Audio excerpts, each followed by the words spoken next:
Hello, BookTube. We're continuing my little library tour here. This is my little book room, not the rest of Hyde Cottage, not the bulk of the books here, but just this little room, which is lined from floor to ceiling with books, except for the pesky wall that has a window. Because I don't feel quite right blocking the window with a bookcase, even though every book person is tempted to do that. This is where the nightstand is, and the lamp, and the pile of books on the nightstand, and the e-readers on the nightstand, and the old bed, and the little dog who would sleep until noon every day if I let her. And so I let her.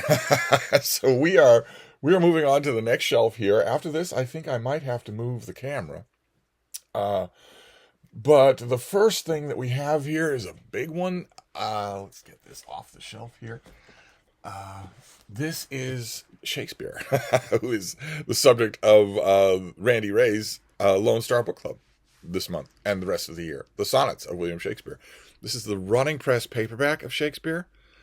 This big fat thing that has everything. It has the plays, the sonnets, and the poems. I I have a lot of volumes of Shakespeare in this room. I don't know how many we've encountered. I think probably two. This is my favorite one, believe it or not, even though it's not practical. It's too big to be a paperback. It's too big not to fall apart. I've had to replace this volume a few times, but this is still my favorite Shakespeare. I don't quite know why. It doesn't have any critical apparatus. Has not much in the way of introductions or anything like that. It's just a big fat paperback of the plays. Part of why I love it so much is just the design. I like the design of it. Simple as that. Some of these things we can't really account for. Maybe another reason why this one is such a favorite of mine is because I don't need a critical apparatus when it comes to Shakespeare, so I don't view that as a serious loss. But when when I want to read Shakespeare, when I want to return to Shakespeare, I often come back to this volume, even though I have far more practical volumes here. I do not have the practical volume that I want. I don't have a big, fat, floppy, Penguin, Black Spine Classic, complete Shakespeare. I don't have that, because that doesn't exist. But this is close enough. Then we have another Venice book. I've already heard from some of you that you were enjoying this little book room tour, but it is maddening to you that like is not with like. That the books are not grouped thematically. It's maddening to you. The natural history books are not all together. The history books are not all together, and also the Venice books. I love to read about my old home. I love to read about Venice, and they aren't all together either. And this is James Morris. This is The World of Venice in just an old trade paperback. This has existed in many, many, many forms. This is lovely. It's absolutely lovely. Venice, it tends either to daunt writers, especially in this case, professional travel writers, or bring out the best in them. And I think it brings out the best. I should have all my Venice books together, but I don't. Then we have F.H. Crossley. This is The English Abbey. This is part of a series of books that came out in wartime, I believe. Or right before wartime. 1936. This series had The English Country House, The English Abbey, English Railways, English Canals, well, that sort of thing. And it's delightful. These little hardcovers are delightful. You get black and white, high definition black and white photos and descriptions of what life was like in religious communities throughout the ages in England. I have a few of these volumes. I can always stand to find more of them. I wonder, what was this called? What was this series called? Probably some of you know that. The English Countryside series. So the English Country House, The Spirit of Ireland, The Countryman's England, Heart of England, English Villages and Hamlets, Old Inns of England, Cathedrals of England. I would love to find all of those. I will eventually. The Brattle gets these. Okay, then we have a writer that we've met before. This is Sally Carragher, who does great natural history volumes. We saw, what did we see? One Day on Beetle Rock. This is Wild Heritage by her, and there is our author.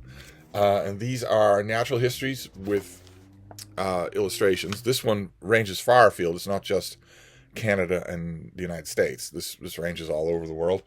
And I also have Icebound Summer by her. So these are two hardcovers that I found. I have a trade paperback. I have a bunch of mass market paperbacks. This one has a bookmark.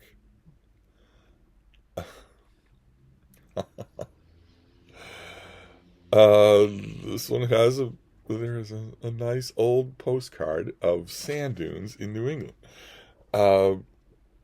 This has the spot illustrations as well, and this is all about life in icebound wastes that never get warm, or that never did when this book came out. This book came out 1951, so 80 years ago, or 70 years ago, and now, you know, it's a completely different world. You couldn't write a book like this about this exact same area today that would be like this. It'd be about a different place. Okay, then we have a mass market paperback. I don't know how many of you do this. I always go back and forth on whether or not to put mass market paperbacks simply on the shelf standing upright with their hardcover and trade paperback brethren. I never quite know whether to do that or not. Sometimes I do, sometimes I don't. So this room has examples of both. This is a little mass market paperback of One Writer's Beginnings by Eudora Welty. An absolutely charming little thing that ordinarily I would be tempted to just stick sideways in a little nook or cranny. This is a tiny little book, tiny little bit of autobiography that is utterly enchanting. But now that I've pulled it off the shelf here, I wonder if I should put it back. Or maybe that it would just be more comfortable sitting transwise somewhere. I mean, it's a tiny little thing.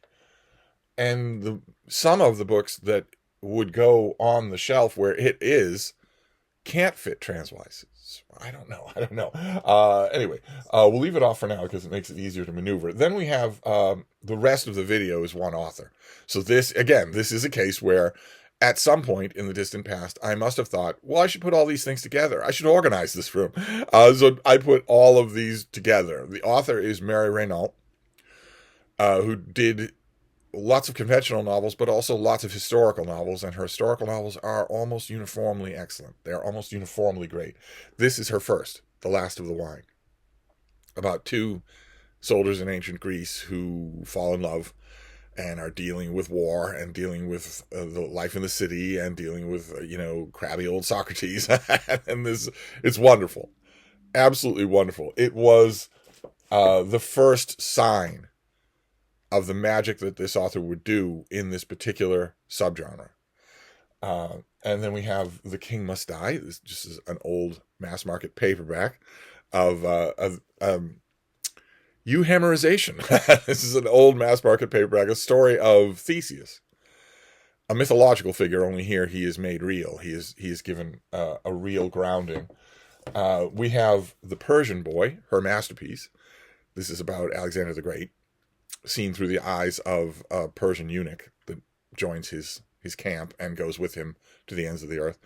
I don't think I have The Persian Boy in hardcover at the moment. I really should. I should have all of these in hardcover. Then we have The Mask of Apollo by Mary Renault, about a classical actor. And this is, in addition to everything else, this is her novel of the theater. This is, we don't just get this author's biography. We do. We get all about his life, but this is also the story of his world. And there's a little, okay. I pulled out, I clipped a review of the Everyman Library volume of The King Must Die and The Bull from the Sea. And I stuck it on this shelf because this is where all my Mary Renault is. But I have that volume. I have that Everyman's Library volume somewhere here. So I should probably set that aside. The little book room needs work. When does it ever not? Let's make sure not to crush that, and we'll move on to The Praise Singer, another novel set in ancient Greece. These are incredible to read. And this is about the bards that would have sung Homer. This is about the class of entertainers who went from house to house and city to city and palace to palace and sang all the popular works and what that life was like. We get that life on the stage like we do in The Mask of Apollo, but we also get the life of just an ordinary person who is living that life and behind the scenes. It ends up being just amazingly it works really well. All right. Okay, so I do have a hardcover of The Last of the Wine. I do have a hardcover of that. So, no idea. Oh, wow, look at that. This is what I used for a bookmark in this book.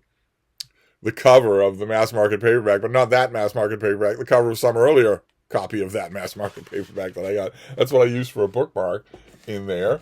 And then finally we have The Fire from Heaven by Mary Renault. This is her book about the boyhood of Alexander the Great. And this is a hardcover. I've had this in every format that it is ever made in.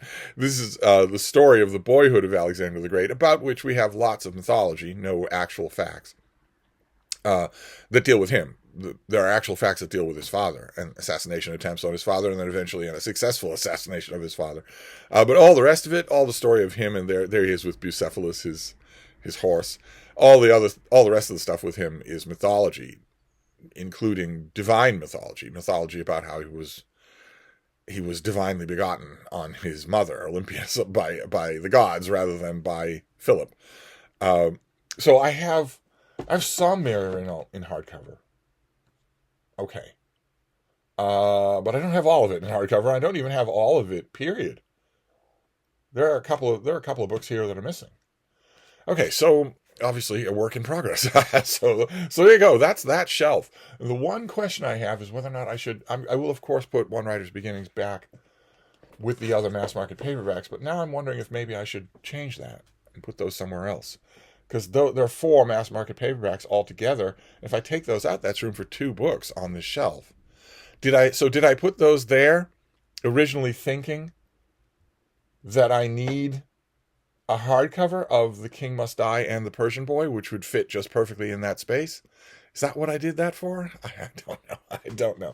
But anyway, that is this shelf. We'll move on to the next one next time. Thank you, BookTube.